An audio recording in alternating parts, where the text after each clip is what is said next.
আমি আপনাকে ভালোবাসি, ভীষণ ভালোবাসি। ত্রয়ী বেশ অনেকটা সময় নিয়ে কাগজে 100বার লিখল উক্ত কথাটি। এখন এটা গিয়ে শিষ্যের ঘরে রেখে আসবে। তারপর রাতে যখন শিষ্য ঘরে ফিরবে, এটা দেখে নিশ্চয়ই তার ঘরে আসবে। তখন সে নিজের মনের মাধুরী মিশিয়ে ভালোবাসার কথাটা জানাবে তাকে। যেমন ভাবনা তেমনি কাজ। ত্রয়ী কাগজটা নিয়ে ছুটে গেল শিষ্যের ঘরের অভিমুখে। দরজাটা চাপানো। ত্রয়ী আশেপাশে চোখ বুলিয়ে পর্যবেক্ষণ করে নিল আশপাশটা। কাউকে না দেখে আলতোভাবে দরজা খুলে নিঃশব্দে ঢুকলো শিষ্যের কক্ষের ভিতরে। ত্রয়ী হাজার সাবধানতা অবলম্বন করলেও সে ঠিক ধরা পড়ে গেল রিমার নিকট। অবশ্য ধরা পড়বে নাই বা কেন? ত্রয়ী যেমন কারো হাতে ধরা না পড়ার জন্য সাবধানতা অবলম্বন করেছে, তেমনি রিমাও গতকাল রাত থেকে তার উপরে নজর রেখেছে। সেই হিসাবেই দেখে ফেলেছে ত্রয়ীকে। মেয়েটা কক্ষে ঢুকে তার লেখা কাগজটা টেবিলের উপর রাখবে, ঠিক তখনই রিমা এসে খপ করে ধরে ফেলল তার হাতটা। ত্রয়ী আঁতকে উঠল, অন্তরাত্মা কেঁপে উঠল যেন। তড়িৎ গতিতে সে তাকালো পাশ ফিরে। রিমাকে এই মুহূর্তে এখানে দেখে গলা শুকিয়ে এলো তার। দ্রুত হাতের কাগজটি লুকিয়ে ফেলতে চাইল। এই কাগজ কোনোভাবে রিমার হাতে পড়লে কেলেঙ্কারি হয়ে যাবে। তবে ত্রয়ী কাগজটা লুকানোর পূর্বেই ছো মেরে কাগজটা রিমা নিয়ে নিল। কপাল কুঁচকে বলল, ভাইয়ার অনুপস্থিতিতে তুই ভাইয়ার কক্ষে কি করছিস? আর এই কাগজে কি আছে?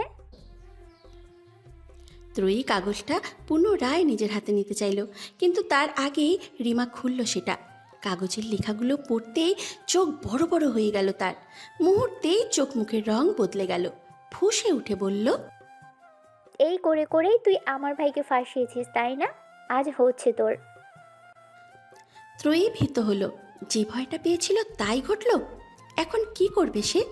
কিভাবে পরিস্থিতি সামাল দেবে? ত্রয়ী আমতা আমতা শুরু করলো। এলোমেলো দৃষ্টি ফেলে বলল, আপনি ভুল করছেন, আপনি যেমনটা ভাবছেন তেমন নয়। রিমা শুনল না ত্রয়ীর কোনো কথা। মেয়েটার হাত টেনে নিয়ে এসে দাঁড়ালো বসবার কক্ষে। এই মুহূর্তে বাড়িতে শিষ্য বা আব্দুর রহমান খান নেই, তবে বাকিরা রয়েছে।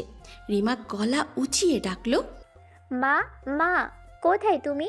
দেখে যাও তোমার রূপে গুণে সুনিপুণা মেয়ে কি করেছে।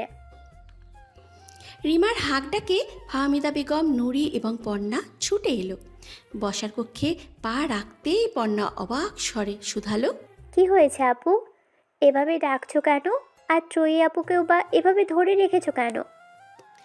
রিমা পর্ণার কথার কোনো জবাব দিল না। ত্রয়ীর হাত ছেড়ে দিয়ে সে এগিয়ে এলো ফাহমিদা বেগমের দিকে। ত্রয়ীর লেখা কাগজটা তার দিকে বাড়িয়ে দিয়ে বলল, দেখো তোমার রূপে গুণে সুনিপুণা মেয়ে কি করেছে। আমি আগেই বলেছিলাম শীর্ষ ভাই ওকে নিজে থেকে পছন্দ করেনি, উল্টো ও শীর্ষ ভাইকে ফাঁসিয়েছে। এই দেখো, এই কাগজটাই তার প্রমাণ। ফাহমিদা বেগম কপাল কুঁচকে কাগজটা হাতে নিলেন। কাগজের লেখাগুলোর দিকে নজর পড়তেই মুখাবয়বের পরিবর্তন ঘটল তার। শক্ত কণ্ঠে তিনি শুধালেন, এটা কি ত্রয়ী?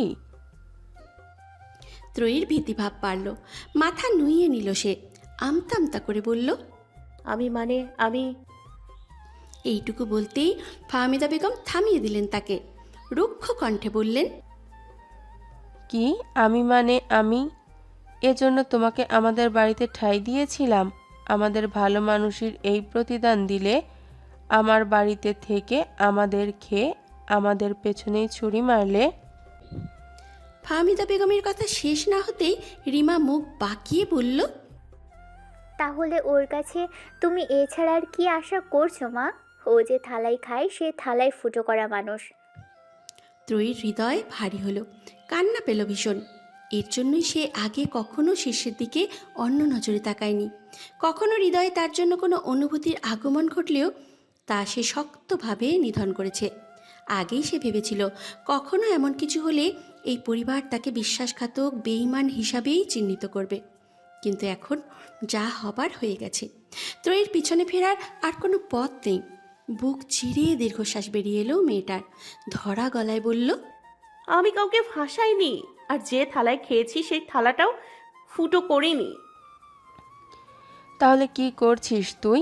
আমাদের বাড়ি থেকে আমাদের দৃষ্টির আড়ালে তুই শীর্ষ ভাইয়াকে এসব লিখছিস? একজন পুরুষকে এসব লেখার মানে কি? একজন পুরুষকে লিখেছি ঠিক, তবে সে পুরুষের নিকট এসব লেখার সম্পূর্ণ অধিকার রয়েছে আমার। সে আমার জন্য কোনো পরপুরুষ নয়। মানে?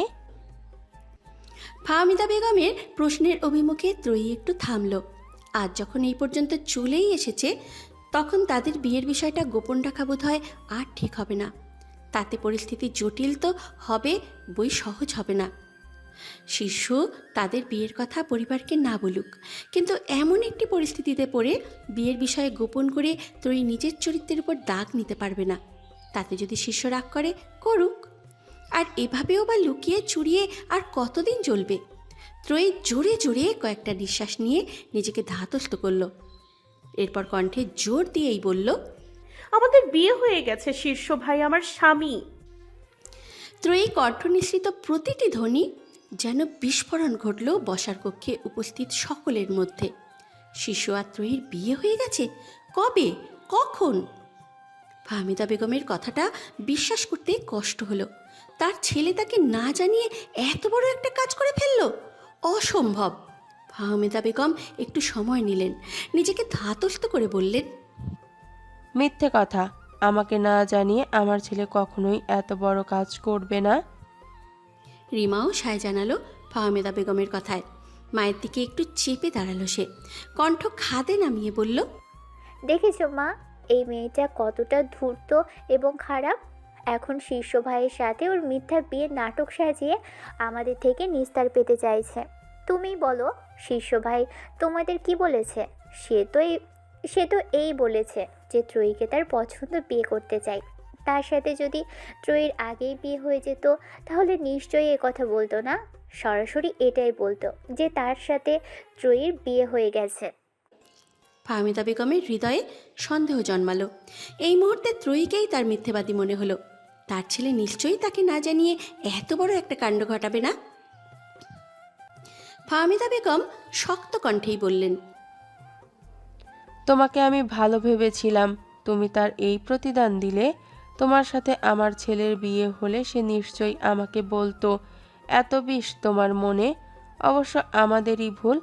গ্রাম্য চালচুলোহীন অপরিচিত একটা মেয়েকে ভালো মানসিক করে আমাদের বাড়িতে ঠাঁই দেয়া উচিত হয়নি। ত্রয়ীর খারাপ লাগলো বিষয়টা। হৃদয়টা দুমড়ে মুচড়ে উঠল। এত অপমান সহ্য হলো না তার। তাই সবাইকে বিশ্বাস করাতে সে সেদিন, অর্থাৎ তাদের বিয়ের রাতের সকল ঘটনা খুলে বলল। সবটা শুনে হতবাক হয়ে পড়লেন ফাহমিদা বেগম। গ্রামে গিয়ে এত কাণ্ড ঘটে গেল, অথচ তার কিছুই কানে এলো না। ছেলের বিয়ে নিয়ে কত স্বপ্ন ছিল তার। আর ছেলে কিনা গ্রামে গিয়ে মান সম্মান নিলামে তুলে একটা মেয়েকে বিয়ে করে তা আবার লুকিয়ে রেখেছে। রিমা যেন সবটা শুনে আরও সুযোগ পেয়ে গেল। তেতে উঠে সে বলল, এর মানে আমার ভাইকে তুই এভাবে ফাঁসিয়েছিস, গ্রামে নিয়ে গিয়ে চাপে ফেলে বিয়ে করিয়েছিস? নয়তো আমার ভাই সারা জীবন শহরে থেকে তোর মতো গাইয়া খ্যাত চালচুলোহীন মেয়েকে বিয়ে করবে কেন? এইটুকু বলে থামল সে। পরপর আবার দ্বিগুণ তেজ নিয়ে বলল, তোর গ্রাম, ছোটবেলা থেকে ওখানেই বড় হয়েছিস তুই। গ্রামের সকলকে নিশ্চয়ই দোচ্ছে না। তুই নির্ঘাত আগে থেকেই সব পরিকল্পনা করে রেখেছিলি। রাতের আধারে ভাইয়াকে বাইরে বেরোতে দেখে তুইও তার পিছু পিছু বেরিয়েছিলি। গ্রামের লোকেদের আগে থেকেই ঠিক করে রেখেছিলি যাতে হঠাৎ এসে তোদের একসাথে ধরে, আর তারপর বিয়ে। কি বুদ্ধি রে তোর! অবশ্য গ্রাম্য মেয়েরা হয়ই এমন, কূটকৌশলে পারদর্শী। থামল রিমা। মায়ের দিকে দৃষ্টি দিয়ে শুধালো, এত কিছুর পর তুমি কি এ বিয়ে মানবে মা? এমন একটি হঠাৎ বিয়ে! তারপর এই বিয়ের জন্য গ্রামে তাদের মান সম্মানে অনেকটাই আঁচ পড়েছে। কোনো পিতা মাতাই হয়তো নিজের ছেলে বা মেয়ের এমন বিয়ে মানতে পারবেন না। ফাহমিদা বেগমও পারলেন না। তিনি শক্ত কণ্ঠে জবাব দিলেন, না। গিয়ে দেখো, শীর্ষ ভাইও মনে মনে এই বিয়ে মানতে পারছে না, তাই তো এত কিছু বলেনি। এখন দেখছি বিয়ে হয়ে গেছে, এই মেয়েকে না পারছে ছুঁড়ে ফেলতে, না পারছে গিলতে, তাই তোমাদের কাছে এসে বিয়ের কথা বলেছে। ফাহমিদা বেগম যে এমন কথা ভাবেননি তেমন নয়। তিনিও মনে মনে এই কথাটা ভেবেছেন। ত্রয়ী গ্রামে গিয়েছিল সেই কবে, অর্থাৎ শীর্ষ এবং ত্রয়ীর অনেকদিন আগেই বিয়ে হয়ে গেছে। অথচ এতদিন শীর্ষ এই বিষয়ে একটা কথাও বলেনি তাদের নিকট। ত্রয়ীর প্রতি শীর্ষের আলাদা টান, দুজনের মধ্যে ভাব, এমনকি দুজনকে একসাথে বসে দুদণ্ড কথাও বলতে দেখেননি তিনি। এর মানে শীর্ষের এই বিয়েতে মত ছিল না। গ্রামের লোকেদের চাপে পড়ে ত্রয়ীকে বিয়ে করতে হয়েছে তার। আর বিয়েটা যেহেতু হয়ে গেছে, তাই শীর্ষ তাদের নিকটে এসে এখন আবার বিয়ের কথা বলছে। ফাহমিদা বেগমের আকাশ পাতাল চিন্তা ভাবনার মধ্যেই আবারও রিমার কণ্ঠ ভেসে এলো। মা, আমি বলছি কি, এখন এমন একটা কালসাপকে এ বাড়িতে রাখার আর কোনো মানেই হয় না। তুমি বরং ওকে বাড়ি থেকে বের করে দাও। রিমার কথায় ফাহমিদা বেগম অবাক হলেন বেশ। এমনি ত্রয়ীর উপরে তার যতই রাগ ক্ষোভ থাকুক না কেন, মেয়েটাকে কখনো বাড়ি থেকে বের করে দেওয়ার কথা ভাবেননি তিনি। ত্রয়ীও আঁতকে উঠল রিমার কথায়। এরা কি এখন সত্যিই তাকে এই বাড়ি থেকে বের করে দেবে? মা মেয়ে যা শুরু করেছে তাতে বের করেও দিতে পারে। সে যা বলে তারই উল্টোটা বের করে এই মা মেয়ে, যেন সব দোষ শুধু তারই। সে সব কিছু রটিয়েছে ঘটিয়েছে, কিন্তু এই বাড়ি থেকে তাকে বের করে দিলে সে কোথায় যাবে? তার যে আর কোথাও যাওয়ার জায়গা নেই। যদি তাই থাকতো, তবে এদের এত অপমান সহ্য করে নিশ্চয়ই এখানে পড়ে থাকতো না। ত্রয়ী ভীত রমণী আরও ভীত হলো। তার কান্না পেল ভীষণ। কোনো রকমে কান্না আটকে কিছু বলবে, তার পূর্বেই ফাহমিদা বেগম বললেন, কী সব বলছিস? ওকে বাড়ি থেকে বের করব কেন? বাড়ি থেকে বের করবে না তো কি করবে? আরও ক্ষতি করার জন্য ওকে এ বাড়িতে রেখে দিবে। ইতোমধ্যেই তোমার ছেলেকে ফাঁসিয়ে বিয়ে করে নিয়েছে ও। এখন শুধু তোমার সংসারটাকে কবজায় নিয়ে আমাকে, তোমাকে, সবাইকে এ বাড়ি থেকে বের করে দেওয়াই বাকি আছে। ত্রয়ী জানতো রিমা তাকে অপছন্দ করে, তাই বলে যেই মেয়েটা নিজ মনে তার জন্য এত বিষ, এত নেতিবাচক চিন্তা চেতনা পুষে রেখেছে তা বুঝতে পারেনি। ত্রয়ী ফুপিয়ে উঠল, ধরা গলায় বলল, আমাকে দয়া করে এ বাড়ি থেকে বের করে দেবেন না। আমার যে কেউ নেই। আপনারাও যদি আমাকে বের করে দিন, তাহলে আমি কোথায় যাব? আমার ভাইকে ফাঁসানোর আগে এ কথা মনে ছিল না তোর? আমার ভাইকে গ্রামে নিয়ে ফাঁসিয়ে তার গলায় ঝুলে পড়েছিস, তারপরেও আশা রাখছিস তোকে আমরা এ বাড়িতে রেখে দেব? আপনারা ভুল বুঝছেন আমাকে। আপনারা যেমনটা ভাবছেন তার কিছুই আমি করিনি। আমি শীর্ষ ভাইকে ফাঁসাইনি। শীর্ষ ভাই আসুক, তাকে জিজ্ঞেস করিয়েন, তাহলেই সব পেয়ে যাবেন। শীর্ষ ভাইকে আবার কি জিজ্ঞেস করব? আমাদের কি তোর বলদ মনে হয় আমরা ঘাসের মুখ দিয়ে চলি? তুই যে শীর্ষ ভাইকে ফাঁসিয়ে বিয়ে করেছিস তা তোর কথাতে স্পষ্ট। নয়তো রাতের আধারে শীর্ষ ভাই বাইরে বেরোনোর পরপরই তুই কেন বের হবি? বহুদিন পর চিরচেনা গ্রামে গিয়ে আবার পরের দিনেই চলে আসবো ভেবে খারাপ লাগছিল। ঘুম আসছিল না, তাই নিজের বেড়ে ওঠা শৈশব কাটানো প্রিয় ঘরটা দেখতে বেরিয়েছিলাম। রাতের আধারে বেরিয়েছিলি তুই ঘর দেখতে? এটা তুই বললি আর আমাদের বিশ্বাস করে নিতে হবে? এইটুকু বলে রিমা থামল। শক্ত কণ্ঠে তার মাকে বলল, এই মেয়েটাকে আমার জাস্ট সহ্য হচ্ছে না মা। ওকে তো আমার ভাইকে ফাঁসিয়ে এত বড় একটা কাণ্ড ঘটিয়ে ফেলেছে, এখন আবার একের পর এক মিথ্যা কথা বলছে। ওকে তুমি এখনই বাড়ি থেকে বের করে দাও। ফাহমিদা বেগম সায় জানাতে পারলেন না মেয়ের কথায়। ইতস্তত করে তিনি বললেন, তোর বাবা ভাই কেউ বাড়িতে নেই। এই মুহূর্তে ওকে বাড়ি থেকে বের করে দেওয়াটা বোধহয় উচিত হবে না। বাবা ভাই বাড়িতে এলে তারা তোমাকে ওকে বাড়ি থেকে বের করতে দিবে? বাবাকে তো আগেই হাত করে নিয়েছে ও, আর ভাইকে একবার ফাঁসিয়ে ঘাড়ের উপর জেঁকে বসেছে। এখন বাড়িতে এলে দেখবে বিভিন্ন কলা কৌশল খাটিয়ে আবারও কোনো না কোনোভাবে ফাঁসিয়ে দিয়েছে। কিন্তু ওকে বের করে দিলে ও যাবে কোথায়? রিমা কণ্ঠ খাদে নামালো। মাকে বোঝানোর উদ্দেশ্যে বলল, কেন? গ্রামে পাঠিয়ে দিবে। গ্রামে গিয়ে কিছুদিন থাকুক ও। তার মধ্যে শীর্ষ ভাইয়ের জন্য অন্যত্র মেয়ে দেখো।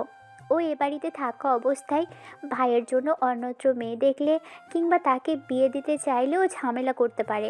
তারপর এদিকে সব ঠিকঠাক হলে না হয় ওকে আবার নিয়ে আসবে। তবে একটা কথা বলে রাখি, পরের বার ওকে আর এ বাড়িতে আনবে না, কলেজ হোস্টেলে দিয়ে দিবে। ফাহমিদা বেগমের পছন্দ হলো রিমার প্রস্তাবটা। তবুও তিনি কিছুটা সংশয় নিয়ে বললেন, তোর বাবা বা শীর্ষ যদি কিছু বলে? শীর্ষ ভাই মনে হয় না কিছু বলবে। শীর্ষ ভাই তো এমনিই এ মেয়েকে পছন্দ করে না, চাপে পড়ে বিয়ে করেছে।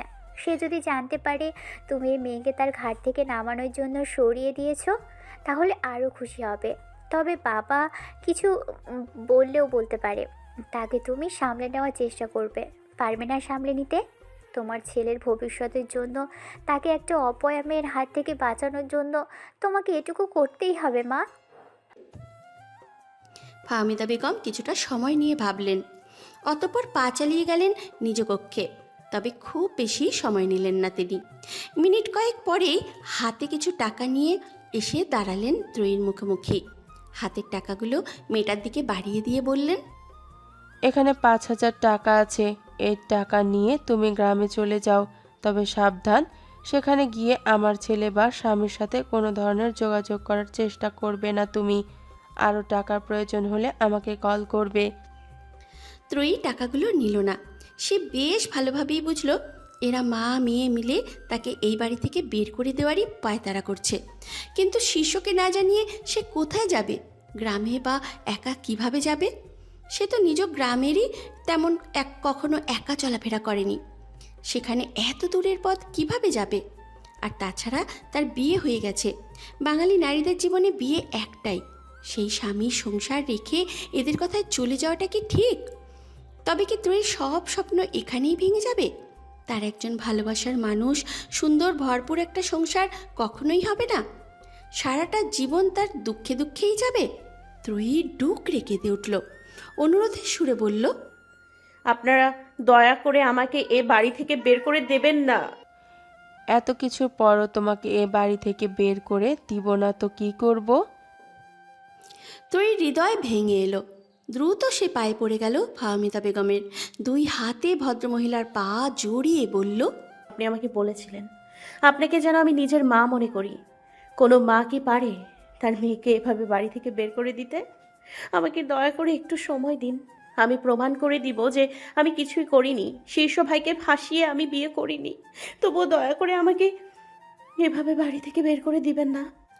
ফাহমিদা বেগমের মন তবুও গলল না। ঝাড়া দিয়ে তিনি নিজের পা দুটো ছাড়িয়ে নিলেন ত্রয়ীর বাঁধন থেকে। শক্ত কণ্ঠে বললেন, বের করে দিচ্ছি বলতে তোমাকে পুরোপুরিভাবে তো আর নিঃস্ব করে দিচ্ছি না, টাকা দিচ্ছি। গ্রামে যেতে বলছি, রাতের আধারে টাকা পয়সাহীনভাবে তো আর পথে ছেড়ে দিচ্ছি না, তাই না? কথাটা বলে ফাহমিদা বেগম তাকালেন রিমার দিকে।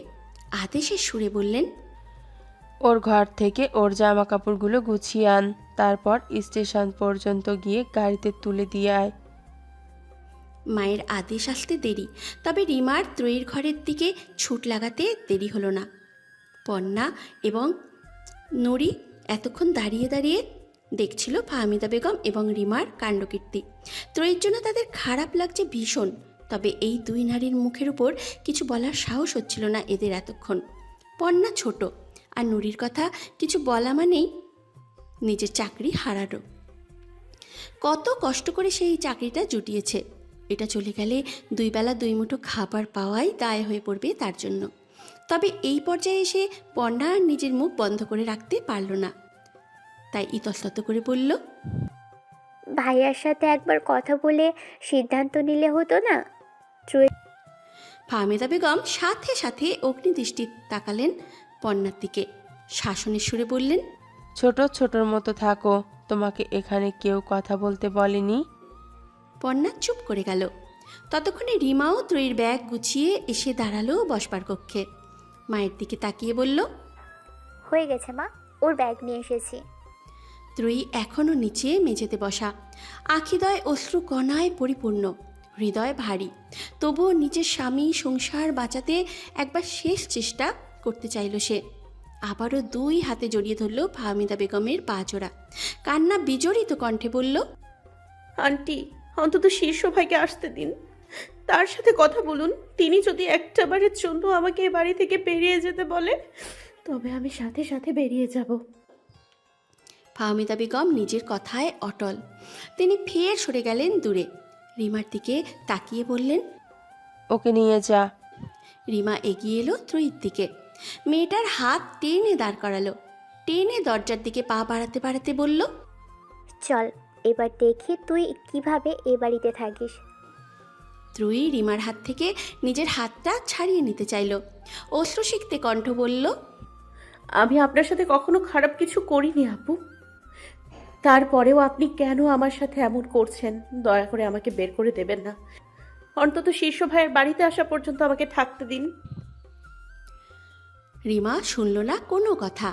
ত্রয়ীর হাত টেনে এনে বসালো বাড়ির গাড়িতে।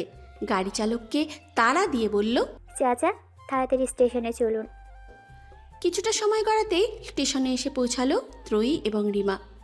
গাড়িতে ওঠার প্রথম দিকে সে কান্নাকাটি কিংবা অনুনয় বিনয় করলেও এখন চুপ হয়ে গেছে। চোখের পানি অনেকটাই শুকিয়ে গেছে। দেহে যেন হানা দিয়েছে পাথরের ভাব। দৃষ্টিও নিষ্প্রাণ। রিমার তাড়ায় কাঠের পুতুলের ন্যায় গাড়ি থেকে বেরিয়ে দাঁড়ালো সে। তবে মুখ ফুটে আর কিছুই বলল না। রিমা একটু সময় নিয়ে টিকিট কাউন্টারে গিয়ে টিকিট কেটে আনলো। অতঃপর মেয়েটিকে নিয়ে উঠল বাসে। খুঁজে খুঁজে তাকে বসিয়ে দিল নির্ধারিত সিটে। অতঃপর টিকিটটা ত্রয়ীর হাতে দিয়ে বের হয়ে এলো বাসের বাইরে। তবে বেরিয়ে আসার আগে বলে এলো, গ্রামে পৌঁছে মায়ের নাম্বারে কল করিস। ত্রয়ী তাকালো তার হাতে থাকা কাগজের টিকিটটার দিকে। জীবন কত নিষ্ঠুর, তাই না? সব কিছু হারিয়ে একজন মানুষের দয়ার উপরে নির্ভর করে সে এসে উঠেছিল এই শহরে। তারপর তার বিয়ে হলো, একজনকে ভালোবাসলো, একটি সুন্দর সংসারের স্বপ্ন দেখলো। অথচ তার কিছুই হলো না। তীব্র লাঞ্ছনা অপমান মাথায় নিয়ে আজ আবার ছেড়ে যেতে হচ্ছে এই শহরকে। আসলে ত্রয়ীর কপালটাই খারাপ। কেউ একজন বোধহয় বলেছিল, নারীদের সুন্দর চেহারার চেয়ে সুন্দর ভাগ্য হওয়াটা জরুরি। ত্রয়ীর চেহারাটা তো সুন্দর হয়েছে, কিন্তু ভাগ্যটা সুন্দর হয়নি। তবে ত্রয়ী এবারে ভেবে নিয়েছে আর সে কোনো অপমান সহ্য করবে না। নিজের আত্মসম্মানের সাথে কোনো সমঝোতা করবে না। অনেক হয়েছে, সেও তো একটা মানুষ। আর কত সহ্য করবে সে? প্রয়োজনে এই ব্যস্ত শহরের কোনো যানবাহনের নিচে অথবা কোনো বিশালদেহী নদীর বুকে ঝাঁপ দিয়ে প্রাণ বিসর্জন দিয়ে দেবে। তবুও নিজের আত্মসম্মানের সাথে আর কোনো সমঝোতা করবে না সে। আর রইল ভালোবাসা।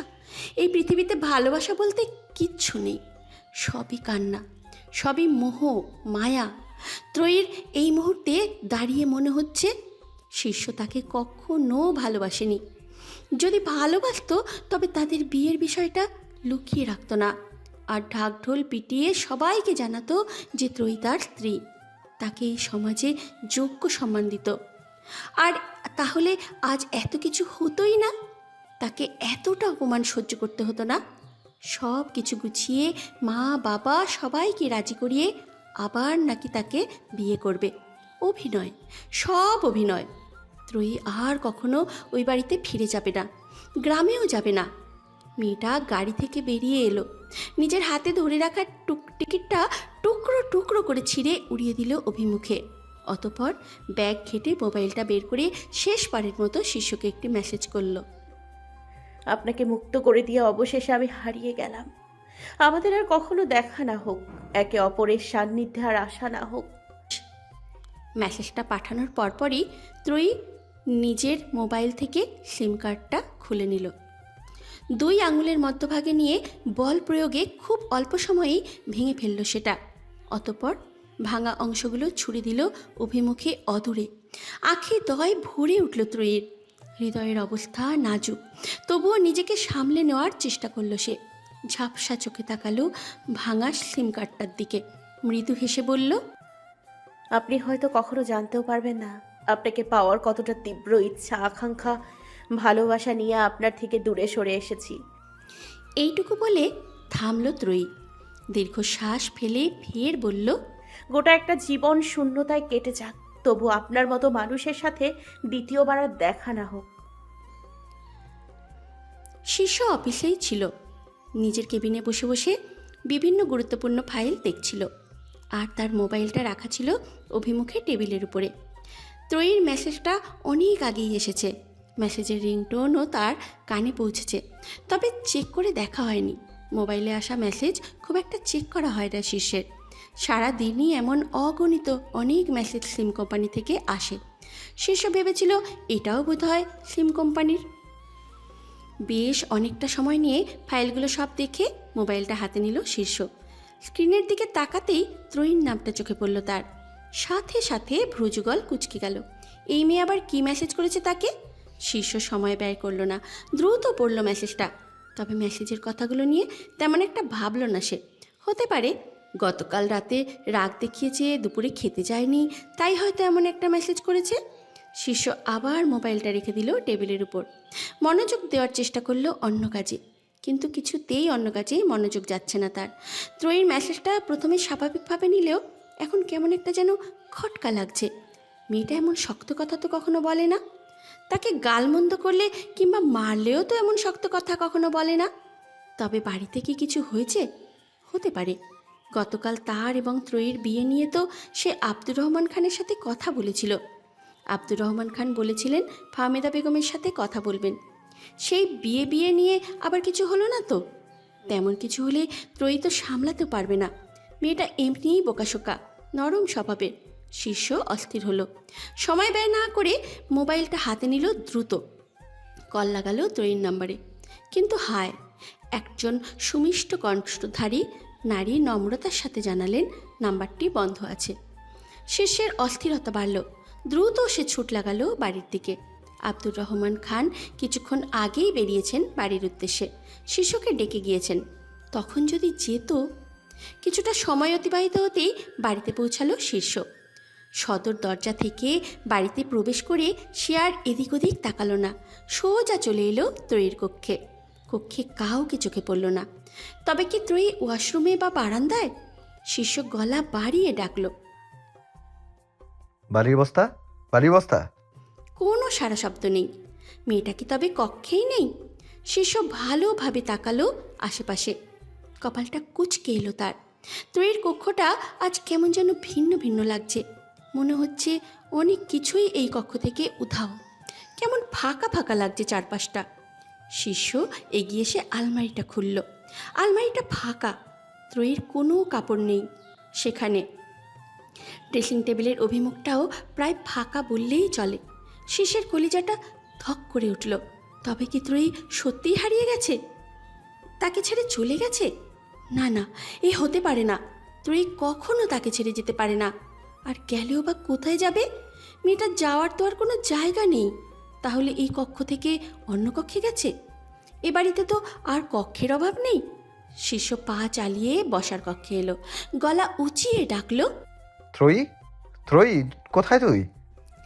শীর্ষের হাঁকটাকে আব্দুর রহমান খান, ফাহমিদা বেগম, রিমা, পন্না এবং নুরি ছুটে এলো বসার কক্ষে। ফাহমিদা বেগম বেশ থমথমে কণ্ঠেই শুধালেন, কি হয়েছে? এভাবে চিৎকার করে ওকে ডাকছো কেন? শীর্ষ জবাব দিল না মায়ের কথায়, বরং সে পাল্টা প্রশ্ন করল, ত্রয়ী কোথায়? চলে গেছে। চলে গেছে মানে? শীর্ষের সাথে সাথে অবাক হলেন আব্দুর রহমান খানও। এমনিই আজ বাড়িতে ফিরতে ফিরতে দেরি হয়েছে তার। প্রতিদিন বিকালের দিকেই বাড়ির তিনি ফেরেন। সন্ধ্যায় বাড়ির সবাইকে নিয়ে চায়ের আসর বসান। তবে আজ অফিসের কাজ শেষ করতে করতেই সন্ধে গড়িয়েছিল। তারপর বাড়িতে ফিরেছেন। বাড়িতে ফিরেই সোজা ফ্রেশ হতে চলে গিয়েছিলেন। কে বাড়িতে আছেন আর কে নেই অত শত খেয়াল করেননি। আব্দুর রহমান খান বেশ অবাক কণ্ঠেই শুধালেন, চলে গেছে মানে কোথায় গেছে? জানি না। শীর্ষ কিছু বলবে তার পূর্বেই তেতে উঠলেন আব্দুর রহমান খান। হুঙ্কার ছেড়ে বললেন, জানি না মানে কি? একটা অসহায় মেয়েকে আমি এই বাড়িতে এনেছিলাম, তোমাদের দায়িত্বে রেখে গেছিলাম, অথচ তোমরা এখন বলছো এই মেয়েটি বাড়ি থেকে চলে গেছে, আর কোথায় গেছে তাও জানো না। বাবা এবং ভাইয়ের উপস্থিতিতে পন্না যেন এবার একটু সাহস পেল। এগিয়ে এসে বলল, ত্রয়ী আপু কোথায় গিয়েছে এরা জানলেও তো বলবে না, কারণ ত্রয়ী আপু তো নিজের ইচ্ছে বাড়ি ছেড়ে চলে যায়নি, এরা বাধ্য করেছে। মা আর রিমা আপু মিলে ত্রয়ী আপুকে জোর করে এ বাড়ি থেকে বের করে দিয়েছে। পন্নার কথায় শীর্ষ এবং আব্দুর রহমান খানের মাথায় যেন আকাশ ভেঙে পড়ল। ফাহমিদা বেগম এবং রিমা মিলে ত্রয়ীকে বাড়ি থেকে বের করে দিয়েছে। শীর্ষ ছুটে এসে দাঁড়ালো পর্ণার মুখোমুখি, ব্যাকুল কণ্ঠে শুধালো, মা আর রিমা ত্রয়ীকে বাড়ি থেকে বের করে দিয়েছে? কেন দিয়েছে? আমার আর বাবার অবর্তমানে কি হয়েছিল বাড়িতে? পর্ণা এবার তাকালো মা এবং বোনের দিকে, অতঃপর গড় করে বলতে শুরু করলো তাদের অনুপস্থিতিতে কি কি হয়েছে। ফাহমিদা বেগম এবং রিমা মিলে ত্রয়ীকে কতটা অপমান করে বাড়ি থেকে বের করে দিয়েছে। সবটা শুনে চোখ মুখ শক্ত হয়ে উঠল শীর্ষের। ক্রোধে চোখ দুটো লাল হয়ে উঠল, কপালের রগগুলো নীলচে বর্ণ ধারণ করল মুহূর্তেই। আব্দুর রহমান খানও সইতে পারলেন না নিজ স্ত্রী এবং মেয়ের এমন কাণ্ডকীর্তি। গ্রাম থেকে একটি এতিম অসহায় মেয়েকে নিজের বাড়িতে এনে ঠাঁই দিয়েছিলেন তিনি, অথচ তার বর্তমানে সেই অসহায় মেয়েটির উপরে তার স্ত্রী এবং মেয়ে কিনা এইভাবে অত্যাচার করেছে। আব্দুর রহমান খান বুকে সূক্ষ্ম চিনচিনে ব্যথা অনুভব করলেন। বুক চেপে পাশেই সোফার উপরে বসে পড়লেন তৎক্ষণাৎ। আশেপাশে উপস্থিত সবাই অস্থির হয়ে পড়ল সাথে সাথে। ফাহমিদা বেগম ছুটে এসে ধরলেন স্বামীকে, ব্যগ্র কণ্ঠে বললেন, কি হয়েছে তোমার, এমন করছো কেন? আব্দুর রহমান খান ফুঁসে উঠলেন। ছিটা মেরে স্ত্রীকে নিজের থেকে দূরে সরিয়ে দিলেন তিনি। জোরে নিঃশ্বাস নিতে নিতে বললেন, আমাকে স্পর্শ করবে না তুমি, তোমার ওই নোংরা হাত দ্বারা আমাকে একদম স্পর্শ করবে না। ফাহমিদা বেগম ব্যথিত হলেন। আব্দুর রহমান খানের সাথে তার বিয়ে হয়েছে অনেক বছর, এত বছরেও লোকটা এত শক্ত কথা তাকে কখনো বলেনি। আজ একটি বাইরের মেয়ের জন্য তাকে এমন কথা বলল। ফাহমিদা বেগমের চোখে মুখে আধার নেমে এলো। আহত কণ্ঠে বললেন, তুমি আমাকে এমন একটি কথা বলতে পারলে, তাও বাইরের একটা মেয়ের জন্য? আমি বাইরে মেয়ে হোক আর ঘরের মেয়ে হোক, কারোর জন্য তোমাকে কিছু বলিনি। যা বলেছি সবটাই তোমার নিজ মন মানসিকতার জন্য। আব্দুর রহমান খানের কথা শেষ হতে না হতেই মুখ খুলল রিমা। বেশ দাপটের সাথে বলল, তাতেও তুমি মাকে এভাবে বলতে পারো না বাবা। তুমি জানো ওই ত্রয়ী কী করেছে? যে থালায় খেয়েছে সেই থালায় ফুটো করেছে। তোমার ছেলেকে ফাঁসিয়ে বিয়ে করেছে, তারপর আমাদের সবাইকে ফাঁসিয়ে এ বাড়িও কবজায় নিতে চেয়েছিল। ভাগ্যিস আমি আর মা সবটা আগেই বুঝে গিয়েছিলাম, তাই ওকে বাড়ি থেকে বের করে দিয়েছি। কথাগুলো বলে রিমা থামল। সাথে সাথে বেশ শক্তপোক্ত একটা থাপ্পড় এসে পড়ল তার গালে। আকস্মিক থাপ্পড়ে হকচকিয়ে উঠল রিমা। নিজের তাল সামলাতে না পেরে নিচে পড়তে পড়তেও বাঁচিয়ে নিল। গালে হাত দিয়ে তাকালো পাশ ফিরে। চোখে পড়ল শীর্ষের রক্তিম মুখখানা। রিমা চোখ বড় বড় করল, হতবাক কণ্ঠে বলল, তুই আমাকে মারলি ভাইয়া? শীর্ষ সাথে সাথে আরেকটা থাপ্পড় দিল রিমার আরেক গালে। রিমা ফের গালে হাত দিয়ে বলল, ভাইয়া। এইটুকু উচ্চারণ করতেই তার গালে আরও একটি থাপ্পড় এসে পড়ল। এবারে থাপ্পড়টা একটু জোরেই পড়েছে। মেয়েটার এক ধার কেটে লাল রক্তের দেখা মিলেছে। ফাহমিদা বেগম, পর্ণা এবং নুরি আঁতকে উঠল। দৌড়ে এসে তারা ধরল রিমাকে। মায়ের সান্নিধ্য পেয়ে রিমা এবার একটু যেন ভরসা পেল। ডোকরে কেঁদে উঠল সে। ফাহমিদা বেগম দুই হাতে মেয়েকে নিজের সাথে জড়িয়ে নিলেন। কণ্ঠে রাগ নিয়ে বললেন, কি করছিস কি? মেয়েটাকে মেরে ফেলবি নাকি? শিষ্য তবুও থামল না। ফাহমিদা বেগমের বাহুবন্ধনে থাকা অবস্থাতেই রিমার উপরে থাবা বসালো সে। টেনে ধরল চুলগুলো, দাঁতে দাঁত পিষে বলল, ওর মতো বজ্জাত নোংরা মন মানসিকতার বোন রেখেই বা কি করব? ভেবেছিলাম বাবার টাকা আর শাসনের অভাবে ওর ভেতরে অহংকারের সৃষ্টি হয়েছে। এখন তো দেখছি ও তার থেকেও অধম। ওর মনটা সম্পূর্ণ নোংরা মানসিকতায় ভরা।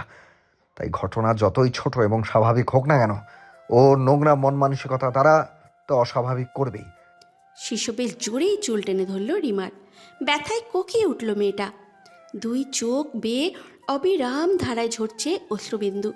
ফাহমিদা বেগম, পর্ণা এবং নুরি, তিন নারী কি আর পারে শিষ্যের পুরুষালী শক্তির সাথে? তবুও অনেক কষ্টে রিমার থেকে ছাড়িয়ে নিল তাকে।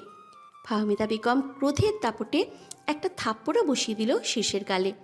ঝাঝালো কণ্ঠে বলল, কি শুরু করেছিস তুই? একটা বাইরের মেয়ের জন্য মেয়েকে মারছিস? এইটুকু বলে থামলেন ফাহমিদা বেগম। দম নিয়ে ফের বললেন, হ্যাঁ, আমি আর রিমা মিলে ওই মেয়েকে বাড়ি থেকে বের করে দিয়েছি। যা করেছি বেশ করেছি। ওর মতো একটা ঠক প্রতারক বাজে মেয়েকে নিজের বাড়িতে রাখার প্রয়োজন মনে করিনি আমরা। ক্রোধে শরীরটা রিড়ি করে উঠল শিষ্যের। তবুও অভিমুখে তার মা দাঁড়িয়ে আছে ভেবে নিজেকে সামলানোর চেষ্টা করলো। জোরে জোরে কয়েকটা নিঃশ্বাস নিয়ে নিজেকে একটু ধাতস্থ করে সে বলল, ঠক প্রতারক ত্রয়ী নয়, বরং তোমরা একটা অসহায় এতিম মেয়েকে এ বাড়িতে এনে তাকে একটু সুখের স্বপ্ন দেখিয়ে বাড়ি থেকে বের করে দিয়েছো।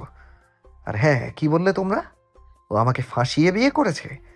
না, বরং আমি ওকে ফাঁসিয়ে বিয়ে করেছি। আমি ত্রয়ীকে অনেক দিন আগে থেকেই ভালোবাসি। বাবাকে ওই কথা জানিয়েছিলাম, বলেছিলাম আমাদের বিয়ে দিতে, কিন্তু ত্রয়ী বিয়েতে রাজি না থাকায় বাবাও বিয়ের ব্যাপারে বেঁকে বসে। তারপর আমরা গ্রামে যাই।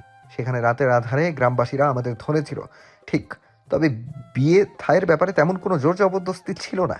ওটা আমি ইচ্ছে করে করেছি। এরপর বিয়ের ব্যাপারটা তোমাদের নিকট প্রকাশ করতে গিয়েও করিনি, কারণ ভেবেছি তোমাদের ছেলে এভাবে বিয়ে করেছে শুনলে কষ্ট পাবে। আমি আমার বাবা মায়ের কষ্টের কারণ হতে চাইনি, অথচ শেষ পর্যন্ত স্ত্রীর কষ্টের কারণ হয়ে দাঁড়ালাম। এইটুকু বলে থামল শিষ্য। দম নিয়ে ফের বলল, ছোটবেলা থেকে আমার মাকে আমি আদর্শ মেনেছি, কিন্তু আমার মায়ের ভেতরে যে অন্য এক নোংরা নারী ছিল জানা ছিল না। ফাহমিদা বেগম থমকালেন। ছেলের কণ্ঠ নিঃসৃত প্রতিটি ধ্বনি যেন তীরের মতো আঘাত হানল তার হৃদয়ে। তিনি তো এত কিছু জানতেন না।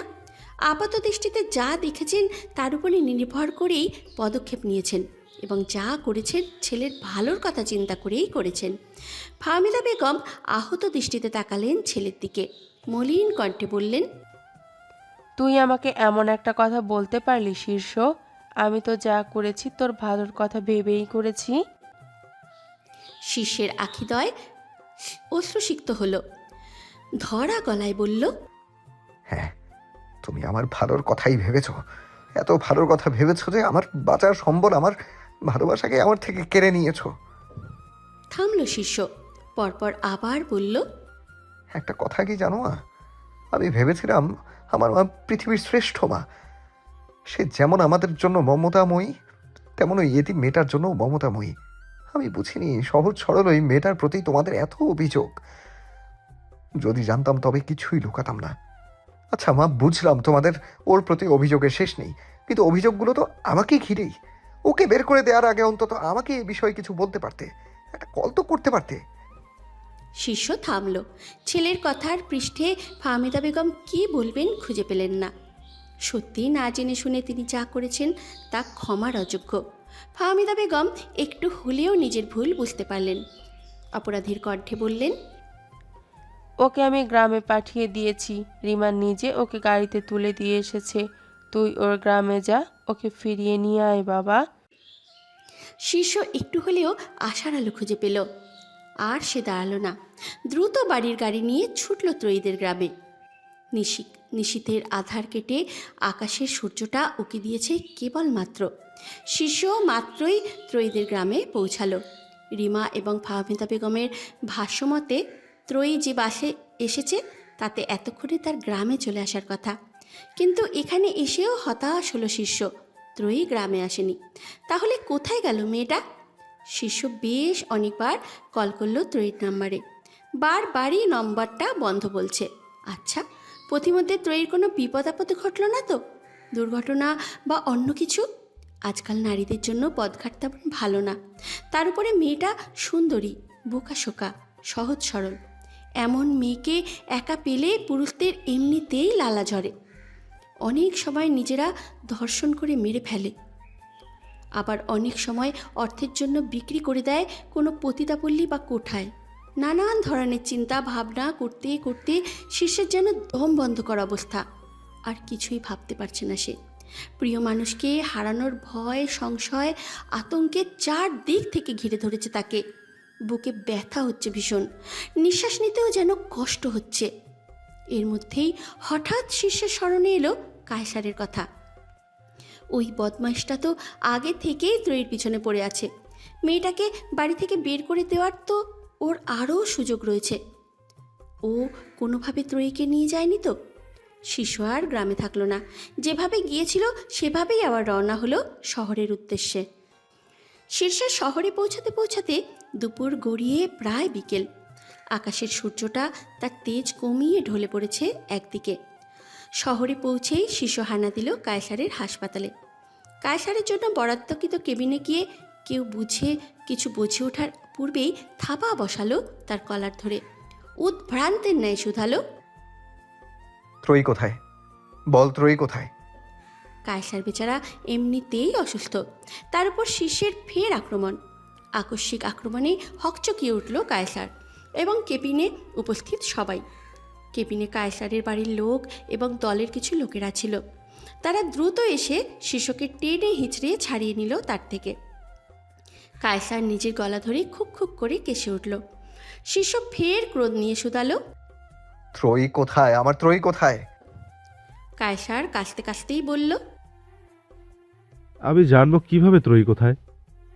ওর তো তোর বাড়িতে থাকার কথা। আমার বাড়িতে নেই, কোথাও নেই, ও কোথাও নেই। কায়সার অবাক হলো।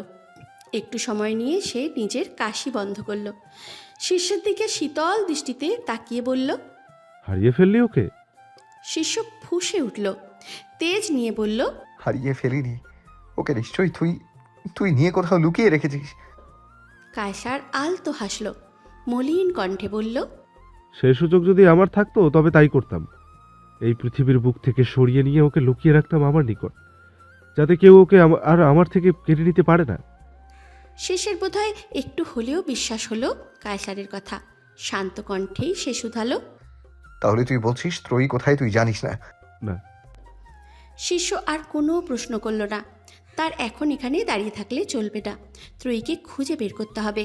কায়সারকে একবার জিজ্ঞেস করার কাজ করেছে।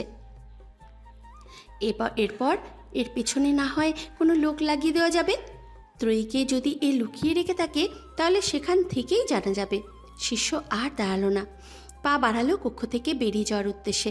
কায়সার তখনই তার পিছু ডাকলো। শিষ্য থমকে দাঁড়ালো।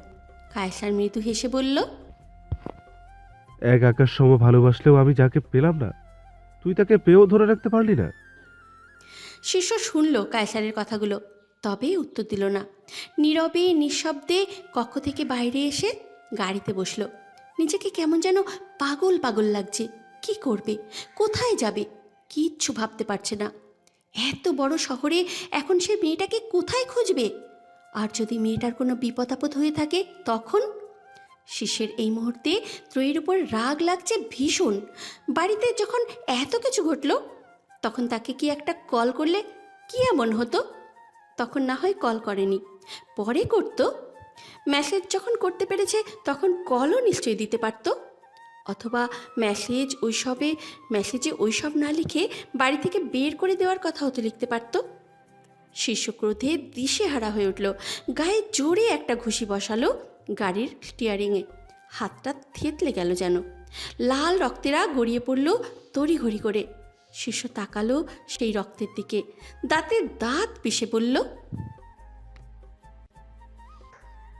একবার তোকে খুঁজে পাই, শুধু একবার। আজ আমাকে তুই যতটা কষ্ট দিলি, আমার হৃদয়ে যতটা রক্তক্ষরণ ঘটালি, প্রতিটার হিসাব আমি নেব, গুনে গুনে হিসাব নেব। আপনাকে মুক্ত করে দিয়ে অবশেষে আমি হারিয়ে গেলাম। আমাদের আর কখনো দেখা না হোক, একে অপরের সান্নিধ্যে আর না আসা হোক। আবার সেই মেসেজ, আবার সেই শক্তবাণী।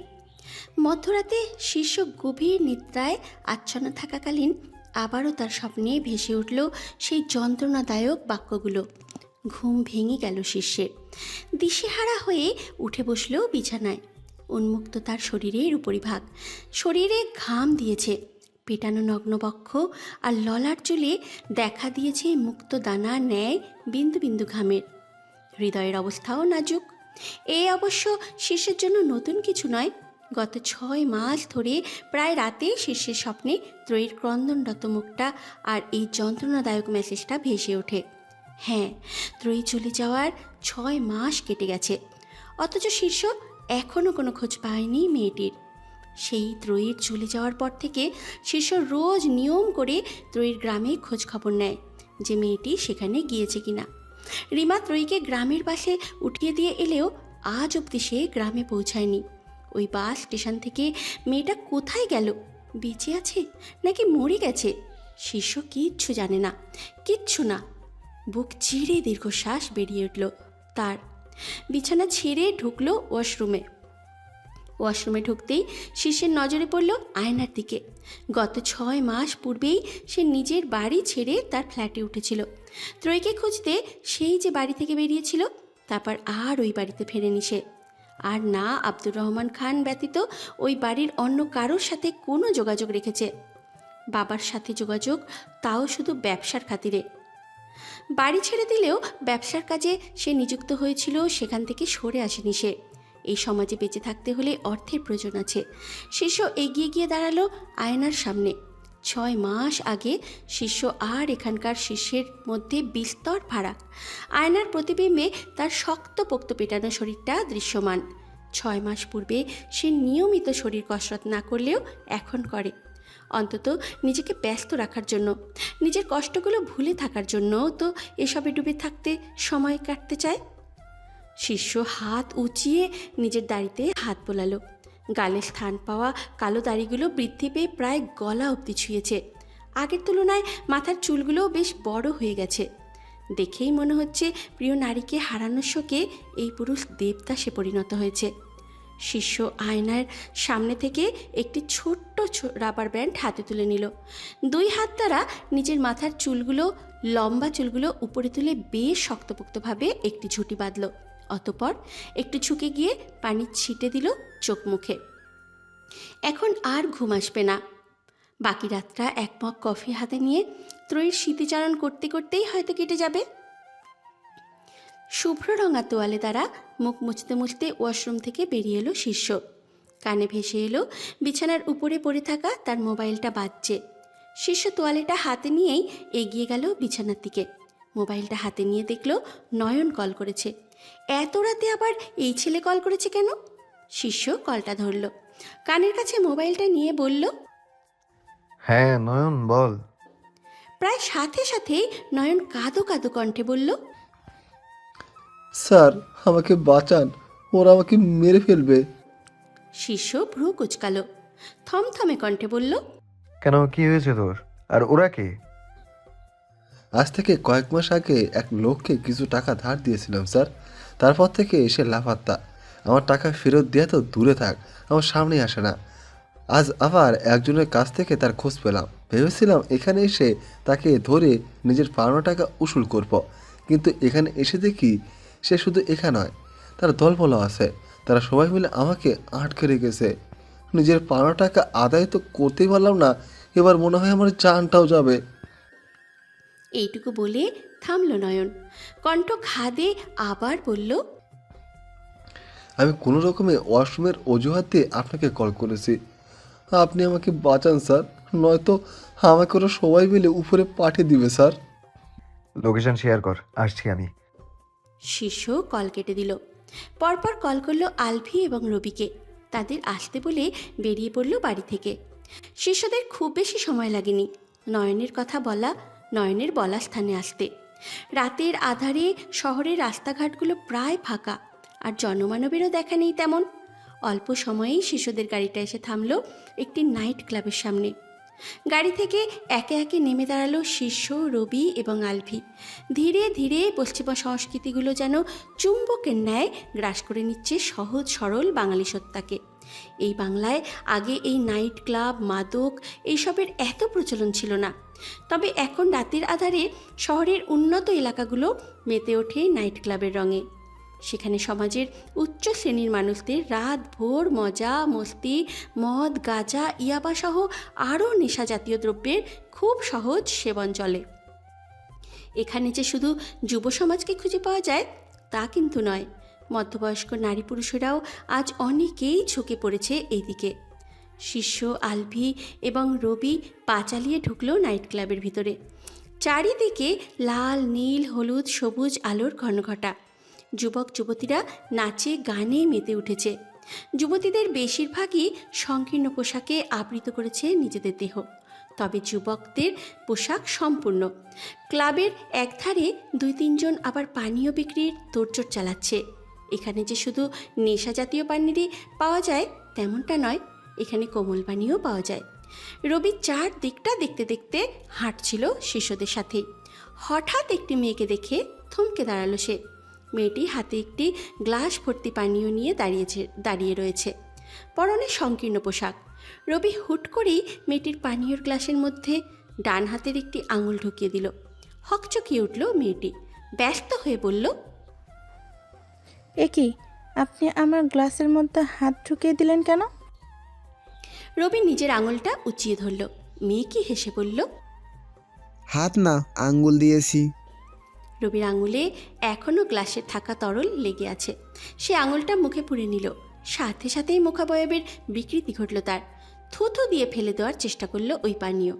নাক ছিটকে বলল, এসব কি খাচ্ছেন? কেমন মোরগ পচা গন্ধ আসছে। এইটুকু মুখে দিয়েই মনে হচ্ছে যেন পেটের নাড়ি ভুড়ি সব বেরিয়ে আসবে। কি গন্ধ যে মাইরি, মানুষের রুচি তো খরা লেগেছে। এইটুকু বলে থুতু ফেলতে ফেলতেই রবি চলে গেল। মেয়েটি নাক মুখ কুচকালো। রবির গমনপথের দিকে দৃষ্টি নিবদ্ধ রেখেই বলল, অসভ্য। শিষ্য পা চালিয়ে ক্লাবের একদম শেষ প্রান্তে এসে দাঁড়ালো। সেখানেই দেখা মিলল নয়নের। জনাতিনেক তরুণ তাকে ঘিরে দাঁড়িয়ে আছে, আর একজন চোখ মুখ শক্ত করে বলছে কিছু। শিষ্য এগিয়ে গেল। গুরু গম্ভীর কণ্ঠে বলল, এখানে কি হচ্ছে? হঠাৎ অপরিচিত কারো কণ্ঠ শুনে পাশ ফিরে তাকালো সবাই। নয়নের সাথে এতক্ষণ চোখ মুখ শক্ত করে কথা বলা ছেলেটা ক্রুদ্ধ কণ্ঠেই শুধালো, তুই কে? শিষ্য জবাব দিল না কোনো। নয়নের দিকে দৃষ্টি দিয়ে শুধালো, এত রাতে তুই নাইট ক্লাবে কি করছিস? নয়ন ভয়ার্ত দৃষ্টিতে তাকালো তার অভিমুখে দাঁড়ানো ছেলেটির দিকে। নাম শামীম। হ্যাংলা পাতলা ছেলেটা, গালের চাপড়া ভাঙা, ওষ্ঠ দুটো কেমন কালচে রঙের। সিগারেট খেতে খেতে হয়েছে বোধহয়।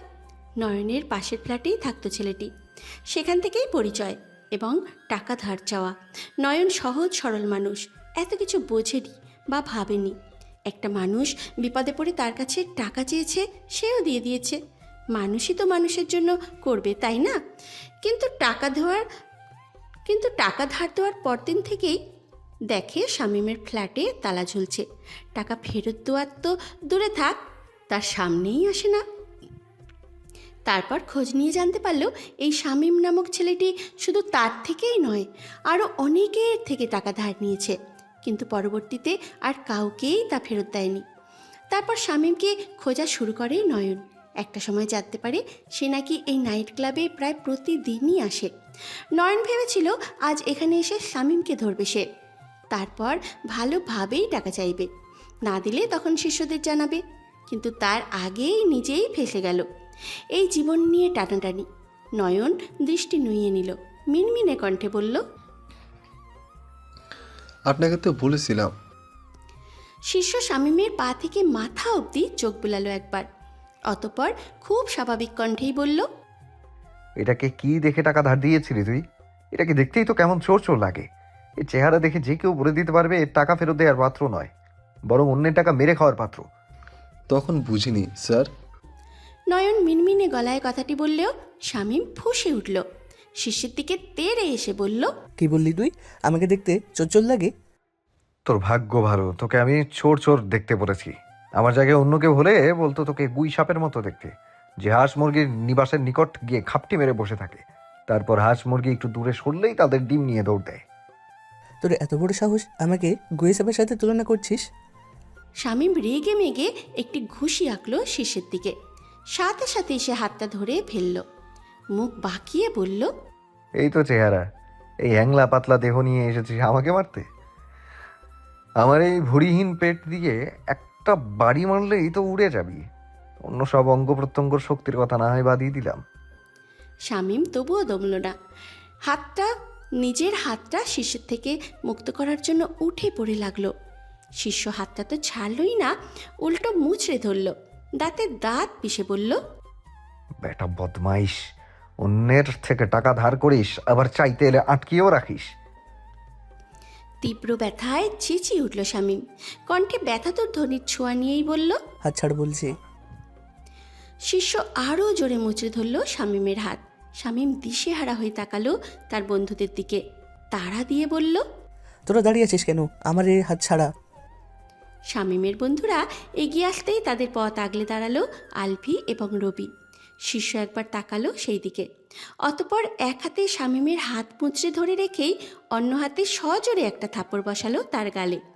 দাঁতে দাঁত পিষে বলল, নয়নের টাকা ফেরত দে। দেব না কি?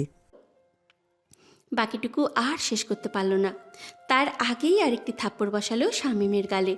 ফের দাঁতে দাঁত পিষে বলল, কি বললি আবার বলতো? আমি আবার থাপ্পড় পড়ল শামীমের গালে। ফের বলল, টাকা দিবি কিনা বল। দেব দেব। শিষ্য এবার থাপ্পড় থামালো, বাঁকা হেসে বলল, দে তাহলে। থাপ্পড় খেতে খেতে শামীমের চোখ দুটো টলমলে হয়ে উঠল। গালে হাত দিয়ে সে বলল, আমার কাছে এখন এতগুলো টাকা নেই। শামীমের কথা শেষ হতে না হতেই চোখ মুখের পরিবর্তন ঘটল শিষ্যের। আবারও হাত উঁচিয়ে সে একটি থাপ্পড় হাঁকালো। শামীম ভয় পেল, দ্রুত বসে পড়ল নিচে। হড়বড় করে বলল, আমাকে একটু সময় দিন, আগামীকালকের মধ্যে আমি নয়ন ভাই সব টাকা ফেরত দিয়ে দেব। ঠিক তো? একদম। শিষ্য একটি ঝুঁকল। শামীমের থাপ্পড় দেওয়া গালে আলতোভাবে দুটো চাপড় দিয়ে বলল, যা বলেছিস মনে রাখিস, কালকের মধ্যে যেন টাকা পাই, নয়তো তোর এমন হাল করব ভাবতেও পারবি না। কথাটা বলেই শিষ্য সোজা হয়ে দাঁড়ালো। আলফি, রবি এবং নয়নকে ইশারা করে পা বাড়ালো পিছন ঘুরে। হাঁটতে হাঁটতেই পকেট থেকে একটি সিগারেট বের করে ধরালো। সিগারেট ফুঁকতে ফুঁকতে বেরিয়ে এলো ক্লাব থেকে। জনমানবহীন নীরব শহর। রাতের ফাঁকা রাস্তা ধরে গাড়ি চালাচ্ছিল নয়ন। হঠাৎ একটা স্থানে এসে সে গাড়িটা থামিয়ে দিল। গাড়ির পিছনের সিটে বসেছিল শিষ্য এবং আলফি। শিষ্য কপালে ভাঁজ ফেলল, ভ্রু কুঁচকে শুধালো, কি হলো, গাড়ি থামালি কেন? সামনে বোধহয় কিছু হয়েছে স্যার। নয়নের কথা শুনে শিষ্য, রবি এবং আলফি সামনের দিকে তাকালো। দেখা পেল আরেকটি গাড়ির। সাদা রঙের গাড়িটা রাস্তার পাশের একটি মোটাসোটা গাছের নিকটে দাঁড়িয়ে আছে। সামনে এবং পিছনের লাইট জ্বলছে। কোনো দুর্ঘটনার কবলে পড়েছে বোধহয়। শিষ্যরা সব নিজেদের গাড়ি থেকে নেমে দাঁড়ালো। দ্রুত ছুটে গেল সাদা রঙের গাড়িটার নিকটে। সেই গাড়ির সম্মুখভাগ দুমড়ে মুচড়ে গেছে, আর ভিতরে ড্রাইভিং সিটে একজন যুবক অবাক হয়ে পড়ে রয়েছে। মাথা বেয়ে তার চুইয়ে চুইয়ে রক্ত পড়ছে, তাজা রক্তবিন্দু। দুর্ঘটনাটা ঘটেছে বেশিক্ষণ হয়নি বোধহয়। শিষ্যরা কোনো রকমে যুবকটিকে গাড়ির ভিতর থেকে টেনে টুনে বের করলো। অতঃপর তাকে নিয়ে ছুটল হাসপাতালে। রাত গভীর, চারদিকটা নীরব নিস্তব্ধতায় ছেয়ে গেছে। শিষ্য, রবি এবং আলফি বসে রয়েছে হাসপাতালের করিডরে। তখন ওই যুবকটিকে হসপিটালে নিয়ে আসার সাথে সাথেই ডাক্তাররা তাকে নিয়ে ঢুকেছে অপারেশনের কক্ষে। তারপর থেকে এখনও অবধি কোনো খোঁজ খবর পাওয়া যায়নি। ছেলেটা বেঁচে আছে নাকি মরে গেছে কে জানে। সকলের চিন্তাভাবনার মধ্যেই একজন নার্স হন্তদন্ত হয়ে বেরিয়ে এলেন অপারেশন কক্ষের বাইরে। ব্যস্ত হয়ে বললেন, রোগীর অবস্থা আশঙ্কাজনক, রক্ত খরচ হয়েছে অনেক। এই মুহূর্তে তাকে পুনরায় রক্ত দিতে না পারলে বাঁচানো সম্ভব হবে না। আমাদের নিকট যতটা রক্ত ছিল দিয়েছি, এখন আপনারা ব্যবস্থা করুন। নার্সের কথায় আঁতকে উঠল রবি, নয়ন এবং আলফি। যতই লোকটা তাদের অপরিচিত হোক না কেন, তাদের চোখের সম্মুখে একটা লোক এইভাবে রক্তের অভাবে মরে যাবে তা কিছুতেই মেনে নিতে পারবে না। নয়ন ব্যস্ত হয়ে শুধালো, ওনার রক্তের গ্রুপ কি? AB positive. রবি, নয়ন এবং আলফি একে অপরের মুখ চাওয়াচাওয়ি শুরু করলো। AB পজিটিভ তো তাদের কারোরই গ্রুপের রক্ত নয়।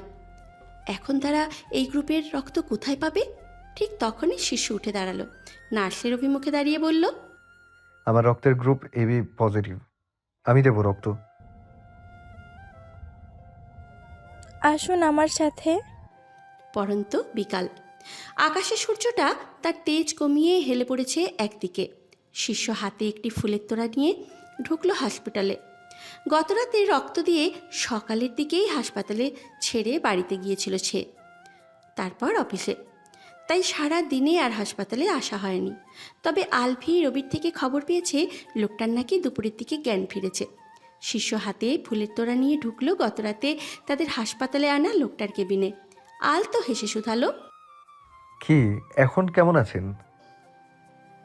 লোকটা হালকা ওষ্ঠ প্রসারিত করলো, হাসপাতালের বিছানায় শুয়ে থেকেই বলল,